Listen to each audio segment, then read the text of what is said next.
দ্রুত বিচারের নির্দেশ দিয়েছেন প্রধান উপদেষ্টা ডক্টর মোহাম্মদ ইউনূস। আর শিশু ধর্ষণ ও বলাৎকারের বিচারে বিশেষ ট্রাইব্যুনাল গঠনের কথা জানিয়েছেন আইন উপদেষ্টা ডক্টর আসিফ নজরুল।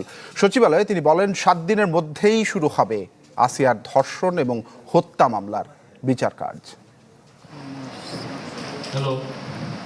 শিশু আসিয়ার মৃত্যুতে যখন স্তম্ভিত গোটা জাতি, তখন দাবি উঠছে ধর্ষকের দ্রুততম সময় বিচারের। আমরা সবাই শোকাহত। ওই ঘটনায় শোক জানিয়ে অভিযুক্তদের দ্রুত আইনের আওতায় আনার নির্দেশ দিয়েছেন প্রধান উপদেষ্টা doctor Mohammad Yunus. Foreign service একাডেমিতে প্রেস সচিব জানান, উদ্যোগ নেওয়া হয়েছে মামলা দ্রুততম সময় নিষ্পত্তির ব্যাপারেও।